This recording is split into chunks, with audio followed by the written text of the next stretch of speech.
বাংলাদেশের ভাগ্য আকাশে উত্তর গগনে কালো মেঘ জমা হয়েছে, ঝড়ের পূর্বাভাস লক্ষ্য করছি। সাইদি কি আসলে রাজাকার ছিল? না, সাইদি সাহেব রাজাকার ছিলেন না। সাইদি সাহেব ছিলেন না, তারাই ভালো আমরা চিনি।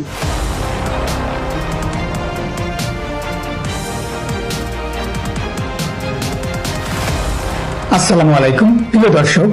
সদ্য প্রয়াত মাওলানা দেলাওয়ার হোসেন সাইদি ছিলেন বিশ্ববরেণ্য আলেম, ইসলামী পণ্ডিত, তুখোর বক্তা এবং জনগণের প্রত্যক্ষ ভোটে নির্বাচিত দুইবারের প্রাক্তন সংসদ সদস্য।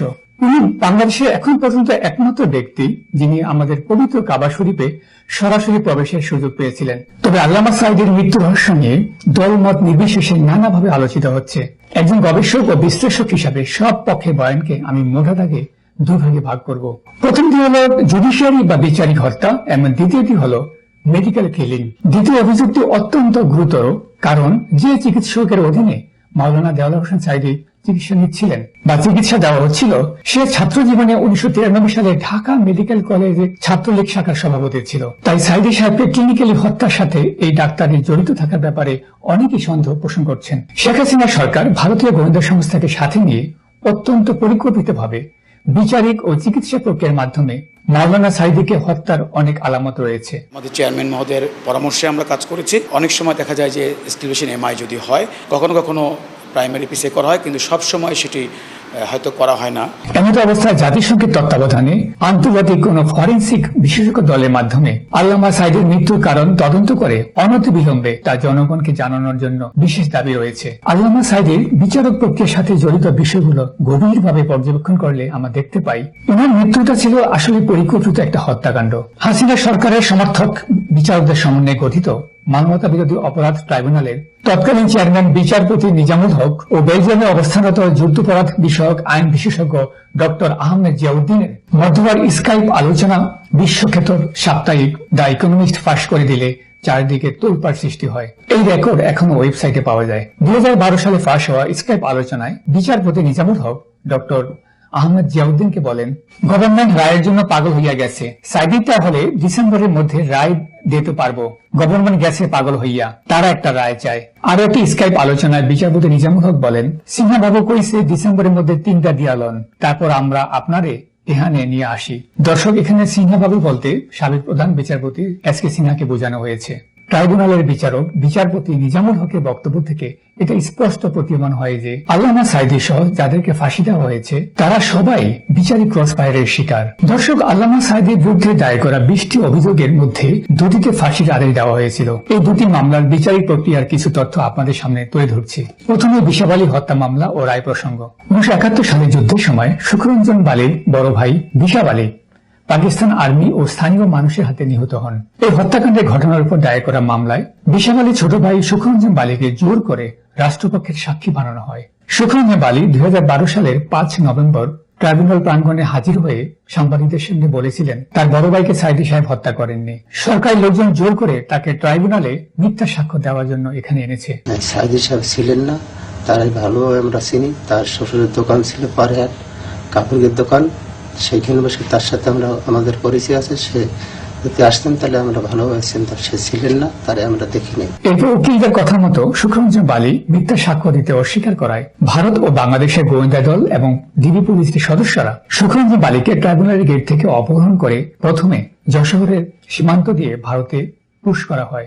এরপর অবৈধভাবে ভারতে প্রবেশের দায়ে ভারতীয় সীমান্তরক্ষী বাহিনী বিএসএফ শুক্ররঞ্জন বালীকে আটক করে, আর ভারতে অবৈধভাবে অনুপ্রবেশের কারণে তিনি জেলও খাটেন। মূলত শিবা বালীকে হত্যা মামলায় সাইদির বিপক্ষে সাক্ষ্য দিতে রাজি না হওয়ায় শুক্ররঞ্জন বালীকে অপহরণ করে ভারতে পাঠিয়ে দেওয়া হয়। একটি বাড়ি একটি খামার তুমি নেবা, আর নাইলে তুমি সেই দেশে থাকতে পারবে না। এই শেষে তারা আমার খুব টর্চারিং করার পরে আমি বাড়ির দেওয়া চলিয়ে গেছি। এর আগে বিএনপি নেতা সারাদিন আহমদকেও একই কায়দায় বাংলাদেশের গোয়েন্দা সংস্থা ও ভারতীয় র সদস্যরা সংঘবদ্ধভাবে তার বাসা থেকে তুলে নিয়ে সিলেটের সীমান্ত দিয়ে ভারতের শিলংয়ে ফেলে এসেছিল। তবে ভাগ্য ভালো যে ওনাকে গুম কিংবা হত্যা করেনি। যা হোক, কলকাতা হাইকোর্টের আদেশে সুখরঞ্জন বালি বাংলাদেশে প্রবেশ করে সাংবাদিকদের কাছে উনি সব ঘটনা ফাঁস করে দেন। আর 1.5 লাখ টাকা দেবো, তুমি সাইদি সাহেবের নামের কথা বলো। আমি বলি না, আমার মরা ভাইকে আমি ব্যস্ত, আমি শিখেন নাই, আমার এখন তার কিছু দরকার নেই। মামলা বিবরণে দেখা যায় বিশাল আলী হত্যা মামলার আসামি ছিল দেলাওয়ার হোসেন শিকদার ওরফে দেলু শিকদার, যার বাবার নাম রসুল শিকদার, অথচ দেলাওয়ার হোসেন সাইদির বাবার নাম ইউসুফ সাইদি। মামলায় উল্লেখিত আসামির নাম দেলু শিকদার ও দেলাওয়ার হোসেন সাইদি, উভয়ের বাবার নামে কোনো মিল নেই। দর্শক, সত্য কখনো চাপা থাকে না, কোনো না কোনো দিন তা প্রকাশ পায়। আল্লামা সাইদের মৃত্যুর খবর শুনে সুখরঞ্জন বালি নিজেকে ধরে রাখতে পারেননি। সরকারি বাহিনীর হাতে গুম কিংবা খুন হওয়ার ভয়কে উপেক্ষা করে সুখরঞ্জন বালি আল্লামা সাইদের জানালায় উপস্থিত হয়ে তিনি সব কথা আবারও ফাঁস করেন। আল্লামা সাইদের জানালায় এসে চোখের পানি ফেলে সুখরঞ্জন বালি যা বলেন, আমি হুজুরের মৃত্যুর সংবাদ পেয়ে এখানে আসছি, এখানে আমি বাদী হব, সেখানে আমাকে সাক্ষী বানাইছে। সরকারের পক্ষ থেকে দেলাওয়ার হোসেন সাইদের বিরুদ্ধে সাক্ষ্য দেওয়া সেই সেলিমও বলেছেন মাওলানা সাইদি ছিলেন সম্পূর্ণ নির্দোষ।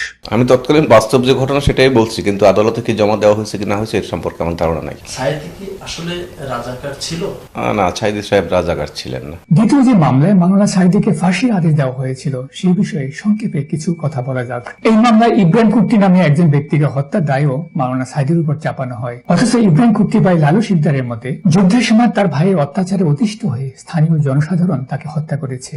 1972 সালে ইব্রাহিম কুট্টির স্ত্রী মমতাজ বেগম বাদী হয়ে মোট 13 জনকে আসামি করে স্থানীয় থানায় মামলা করেছিলেন। আসামি পক্ষ পুলিশের যে তদন্ত প্রতিবেদন ও এজাহারের কপি আন্তর্জাতিক ট্রাইব্যুনালে জমা দিয়েছিল, সেখানেও মাওলানা দেলাওয়ার হোসেন সাইদের কোনো নাম ছিল না। কিন্তু তা সত্ত্বেও ইব্রাহিম কুট্টিকে হত্যার অভিযোগে ট্রাইব্যুনাল আল্লামা সাইদিকে ফাঁসির আদেশ দিয়েছিল।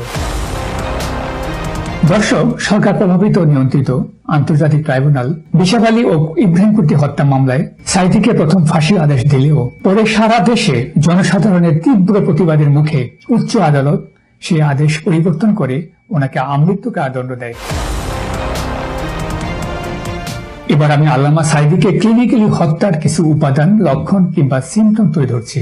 গত 14 আগস্ট আল্লামা সাইদির হার্ট অ্যাটাক হলে তাকে দ্রুত চিকিৎসা দিতে হৃদরোগের জন্য বিশেষায়িত কোনো বড় হাসপাতালে না নিয়ে স্থানীয় হাসপাতালে নিয়ে সময় ক্ষেপণ করা হয়। তারপরেও আল্লামা সাইদিকে পিজি হাসপাতালে আনার পরেও ওনার হাস্যজ্জ্বল মুখ আমরা দেখেছি। পিজি হাসপাতালে আনার পর সময় মতো ও প্রয়োজনীয় চিকিৎসা দেওয়া হয়েছে কিনা তা কেউ জানেন না, কারণ ওনার পরিবারের সদস্যরা, বিশেষ করে ওনার স্ত্রী এবং ছোট ছেলে ওনার ধারে কাছেও ঘেঁষতে পারেননি। এমনকি মৃত্যুর আগ মুহূর্তেও আল্লামা সাইদের স্ত্রী ও ছোট ছেলের সাথে ওনাকে কথা বলার সুযোগ দেওয়া হয়নি। ওনার মৃত্যুর খবর শুনে পিজি হাসপাতালের চারপাশে জমায়েত হওয়া কয়েক লক্ষ ভক্তকুলকে পুলিশ কাঁদানে গ্যাস ও সাউন্ড গ্রেনেড গুলি ছুড়ে জনতাকে ছত্রভঙ্গ করে ওনাকে দ্রুততার সাথে পিরোজপুরের দিকে নিয়ে যাওয়া হয়। এভাবে ঢাকা পিজি হাসপাতালে ওনার মৃত্যু হলেও ওনার পরিবারের সদস্যদেরকে লাশ দেখার সুযোগ না দিয়ে এবং ঢাকার বায়তুল মোকাররমে ওনার শেষ ইচ্ছে অনুযায়ী জানাজার সুযোগ না দিয়ে সেই লাশ ওনার নিজ গ্রামে নিয়ে যাওয়া হয়। এসব ঘটনা ছিল অত্যন্ত অমানবিক এবং নজিরবিহীন। এসব কারণে আল্লামা সাইদিকে পরিকল্পিতভাবে হত্যা করার অভিযোগ উঠেছে। পিজি হাসপাতালে আল্লামা সাইদির চিকিৎসার মূল দায়িত্বে থাকা চিকিৎসক ডাক্তার এস.এম. মুস্তফা জামান ছাত্র জীবনে ঢাকা মেডিকেল কলেজের ছাত্রলীগ শাখার সভাপতি ছিলেন। অনেকে আশঙ্কা করছেন ভারত ও বাংলাদেশের গোয়েন্দা বাহিনী সংঘবদ্ধভাবে এই চিকিৎসককে দিয়ে আল্লামা সাইদিকে হত্যা করা হয়েছে। এদিকে এই হত্যার বিরুদ্ধে যারা প্রতিবাদ করছে, উল্টো ধানমন্ডি থানায় জিডি করেছে সেই চিকিৎসক। আজকে সকাল থেকে দেখি বিভিন্ন রকম হুমকি আসছে, তাই আমি মনে করলাম যে একটা জিডি করা দরকার। এবং ইতিমধ্যে একজনকে আটকও করা হয়েছে। অনেকের মধ্যে সাইদের মৃত্যুকে কেন্দ্র করে সারা দেশে যাতে করে একটি বিশৃঙ্খল অবস্থা সৃষ্টি হয়, সেজন্য খুব পরিকল্পিতভাবে এবং ঠান্ডা মাথায় এই হত্যার ঘটনা ঘটানো হয়েছে। তাই আল্লামা সাইদিকে হত্যার ঘটনা সরকার ও ভারতের নীল নকশারই একটা অংশ। এদের লক্ষ্য ছিল আল্লামা সাইদের মৃত্যু হলে সারা দেশে সহিংস অবস্থা সৃষ্টি হবে। তখন ভারত ও বাংলাদেশ উভয় দেশই পশ্চিমা বিশ্বকে দেখাতে পারত বাংলাদেশে ইসলামী মৌলবাদ বা জঙ্গিবাদ আবারও মাথাচাড়া দিয়ে উঠেছে। সম্প্রতি বাংলাদেশের কৃষিমন্ত্রী ডক্টর আব্দুর রাজ্জাকের নেতৃত্বে আওয়ামী লীগের একটি দল ভারতের কেন্দ্রীয় সরকারের কয়েকজন মন্ত্রীর সাথে দেখা করেন। নয়াদিল্লি গিয়ে তিনি বিজেপির শীর্ষ নেতৃত্বকে যে বার্তা দিয়েছেন তা হলো আঞ্চলিক স্থিতি বজায় রাখার প্রশ্নে বিএনপি জামাত জোট বিপজ্জনক। সেখানে বৈঠক শেষে ডক্টর আব্দুর রাজ্জাক গণমাধ্যমকে যা বলেন, আমরা ভারতকে এটাই বলেছি যে আঞ্চলিক স্থিতিশীলতা উভয় রাষ্ট্রের জন্যই জরুরি। হাসিনা সরকার এ ব্যাপারে প্রতিশ্রুতিবদ্ধ যে বাংলাদেশের মাটিকে ভারত বিরোধী কার্যকলাপে ব্যবহার করতে দেওয়া হবে না। এদিকে গত 18 আগস্ট দৈনিক আনন্দবাজার পত্রিকায় বলা হয়েছে, বাংলাদেশে হাসিনা সরকার দুর্বল হলে তা ভারত এবং আমেরিকা কারো পক্ষেই সুখকর হবে না বলে মনে করে নয়াদিল্লি। একাধিক স্তরের বৈঠকে নয়াদিল্লি একথা জানিয়েছে বাইডেন প্রশাসনকে। সাউথ ব্লক মনে করে জামাতে ইসলামীকে রাজনৈতিক ছাড় দেওয়া হলে অদূর ভবিষ্যতে ঢাকা মৌলবাদের দখলে চলে যাবে। উদার পরিবেশ যেটুকু রয়েছে তাও আর থাকবে না। নয়াদিল্লি একথাই বাইডেন প্রশাসনকে জানিয়েছে যে জামাতকে আশকারা দিলে একদিকে যেমন ভারতের আন্তঃসীমান্ত সন্ত্রাস বাড়তে পারে, তেমনি চীনের প্রভাব বাংলাদেশে অনেকটাই বেড়ে যাবে, যা কাঙ্ক্ষিত নয় ওয়াশিংটনেও। দর্শক, আমার মতে সব দিক বিবেচনায় মাওলানা সাঈদীকে দুইভাবে হত্যা করা হয়েছে। প্রথমে বিচারিক প্রক্রিয়ার মাধ্যমে ওনার ফাঁসির আদেশ দেওয়া হয়। এরপর ছাত্রলীগের ঢাকা মেডিকেল কলেজ শাখার সাবেক সভাপতি ডাক্তার এস.এম. মুস্তফা জামানকে দিয়ে ঠান্ডা মাথায় হত্যা করা হয়েছে। কেমিক্যালি হত্যার ক্ষেত্রে দুটো উপায় প্রয়োগ করা হয়ে থাকতে পারে। প্রথমত, ওনার ক্রিটিক্যাল সময়ে প্রয়োজনীয় যথাযথ ও কার্যকর চিকিৎসা না দেওয়া এবং চিকিৎসা প্রক্রিয়া ইচ্ছাকৃতভাবে বিলম্ব করা যাতে ওনার অবস্থার অবনতি ঘটে।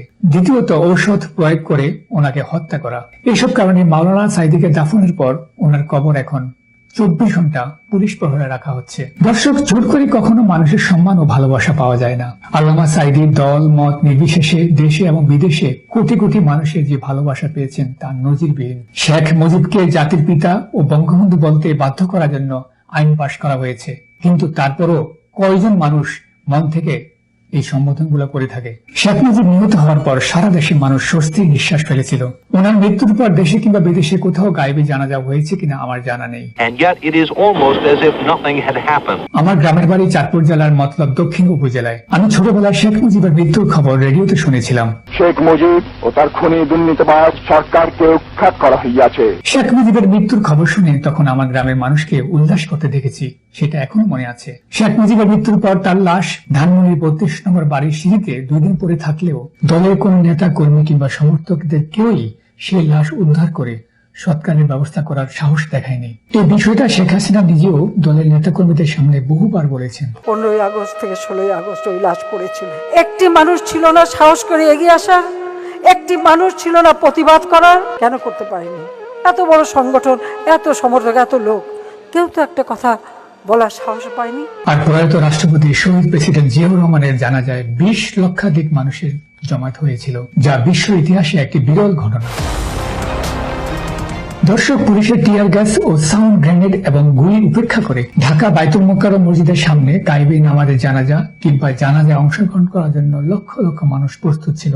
সরকার গায়ের জোরে অস্ত্রের মুখে সাঈদীর সমর্থকদেরকে এই সুযোগ থেকে বঞ্চিত করলেও দেশ ও প্রবাসের যেখানে বাংলাদেশি আছেন সেখানে গায়েবী নামাজের জানাজা অনুষ্ঠিত হয়েছে। We witness now, this is a good Muslim, this good scholar, this inshallah, Allah give him Jannah inshallah. Allahu Akbar. মৃত্যুর পর দলমত নির্বিশেষে যেভাবে আল্লামা সাঈদী মানুষের শ্রদ্ধা ও ভালোবাসা পেয়েছেন তা বাংলাদেশের ইতিহাসে খুবই বিরল। মাওলানা সাঈদীর মৃত্যুর খবর শুনে জানাজায় উপস্থিত সুখরঞ্জন বালির চোখের সে অশ্রুও সারা দেশে মানুষ দেখেছে। সাঈদীর মৃত্যুতে শোকের ছায়া আওয়ামী লীগের বিভিন্ন ইউনিটের নেতাকর্মীদের মধ্যেও ছড়িয়ে পড়েছে। আওয়ামী লীগের অসংখ্য নেতাকর্মী ফেসবুক এবং সামাজিক মাধ্যমে সমবেদনা এবং শোক প্রকাশ করেছেন। ছাত্রলীগের বর্তমান সভাপতি সাদ্দাম হোসেন নিজেই বলেছেন, আল্লামা সাঈদীর মৃত্যুর ঘটনায় শোক জানানোকে কেন্দ্র করে এখন পর্যন্ত শতাধিক নেতাকর্মীকে বহিষ্কার করা হয়েছে, আর এই বহিষ্কারের তালিকা প্রতিদিনই দীর্ঘ হচ্ছে। দেলোয়ার হোসেন সাঈদীর মৃত্যুতে ফেসবুকে শোকের পোস্ট দেয় নরসিংদীতে ছাত্রলীগের 6 নেতাকে সাময়িক বহিষ্কার করা হয়েছে। জামায়াত নেতা দেলোয়ার হোসেন সাঈদীর মৃত্যুর পর ফেসবুকে শোক প্রকাশ করে পোস্ট দেয় জামালপুরে ছাত্রলীগের 19 নেতাকে পদ থেকে অব্যাহতি দেওয়া হয়েছে। দর্শক, সার্বিক বিবেচনায় মাওলানা সাঈদীর ফাঁসির আদেশ ও ক্লিনিক্যালি মৃত্যুর ঘটনা দুটি বাংলাদেশ ও ভারতের সংঘবদ্ধ উদ্যোগে এবং উভয় দেশের রাষ্ট্রযন্ত্রগুলোকে ব্যবহার করে সংঘটিত একটি আন্তঃরাষ্ট্রীয় অপরাধমূলক কর্মকাণ্ড, যেটাকে ইংরেজিতে ট্রান্সন্যাশনালি অর্গানাইজড ক্রাইম হিসেবে আখ্যায়িত করা হয়। যে ধরনের অপরাধকে জাতিসংঘের ইউএনওডিসি ট্রান্সন্যাশনালি অর্গানাইজড ক্রাইম হিসেবে আখ্যায়িত করে থাকে। বিচারপতি নিজামুল হক এবং ডক্টর আহমদ জিয়াউদ্দিনের স্কাইপ আলোচনা থেকে এটা পরিষ্কার যে বাংলাদেশ ও ভারত সরকারের অভিপ্রায় এবং নির্দেশনা মোতাবেক মাওলানা আল্লামা সাঈদী সহ আলেমদেরকে ফাঁসির আদেশ দেওয়া হয়েছিল। অনতিবিলম্বে জাতিসংঘের তত্ত্বাবধানে একটি আন্তর্জাতিক প্যাথোলজিক্যাল ফরেন্সিক বিশেষজ্ঞ দলের মাধ্যমে মাওলানা দেলোয়ার হোসেন সাঈদীর মৃত্যুর কারণ পরীক্ষা ও তদন্ত করে জনসমক্ষে তার ফলাফল প্রকাশ করতে হবে।